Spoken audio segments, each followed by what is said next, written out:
안녕하십니까, 지함입니다. 정부가 22년 7월 21일에 세제 개편안을 발표했습니다.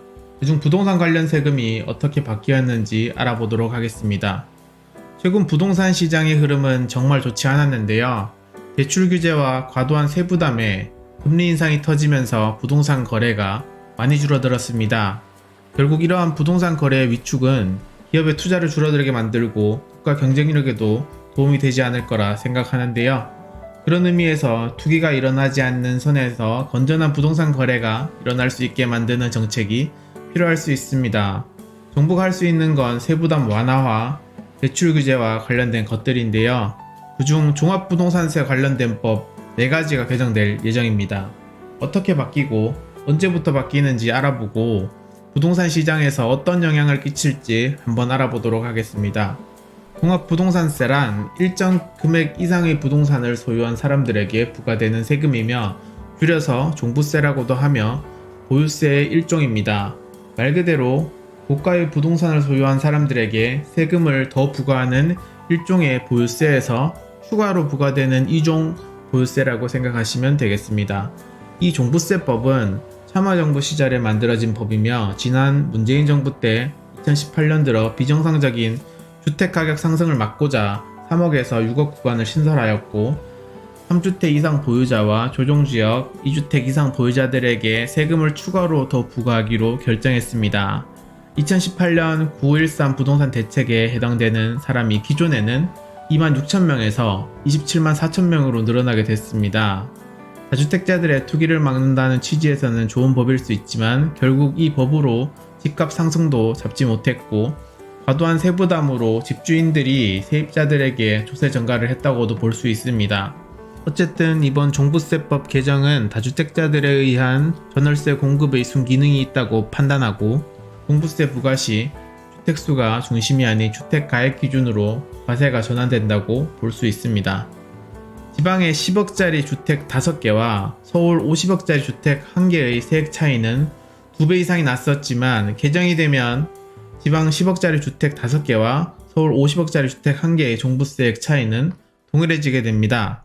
그럼 종부세 관련법이 어떻게 바뀌었는지 총 4가지로 하나하나씩 살펴보도록 하겠습니다. 첫째로 종합부동산세 세율이 조정되었습니다. 가장 중요한 내용인데요. 우선 종부세가 주택수에 상관없이 부과되는 형태로 변경되었습니다. 세율도 2018년 9.13 부동산 대책 이전 정도로 줄어들었습니다. 지금까지 3주택 이상 또는 조정지역 2주택 이상인 분들의 세부담은 정말 높았다고 볼 수 있는데 2018년 9.13 대책 이전 수준으로 바뀌었다고 볼 수 있습니다. 최대 6%에서 2.7%로 많이 완화되었습니다. 법인세율도 2.7%로 완화되었다는 점도 참고하시기 바랍니다. 두 번째로 종부세 세부담 상한이 조정되었습니다. 일반 다주택자 상관없이 전부 150%로 단일화했습니다. 예를 들어 작년에 부동산 보유세가 1,000만원이라면 전년 대비 올해 최대 보유세를 1,500만원으로 하겠다는 것입니다. 5천만원의 보유세가 나오더라도 1,500만원만 내면 된다고 해석하시면 될 것 같습니다. 세 번째로 기본 공제금액이 상향되었습니다. 이것 또한 중요한 내용인데요. 기존은 일반이 6억원에서 9억원으로 1세대 1주택자는 11억에서 12억으로 상향되었습니다. 기본 공제금액이란 예를 들어 보유하고 있는 부동산의 공시가격 합산이 15억이라면 다주택자 기준으로 기존에는 6억을 빼고 시작했다면 2023년부터는 9억을 빼고 시작한다고 보시면 되겠습니다. 15억 빼기 9억을 하면 6억을 기준으로 세금을 부과하는 것입니다. 이 내용들은 모두 23년부터 적용되는 내용인데요.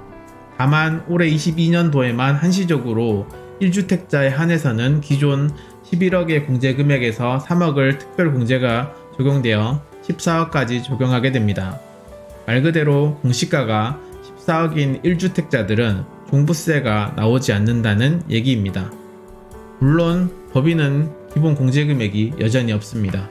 법인으로는 세금을 많이 때릴 거니까 주택 구매를 하지 말라는 의미로 해석됩니다. 추가적으로 이미 이전에 발표된 내용인데요. 일시적 2주택, 상속주택, 지방 저가주택에 대해서는 종부세 부과 시 1세대 1주택자 판정 시 주택수를 빼준다는 내용이 있습니다.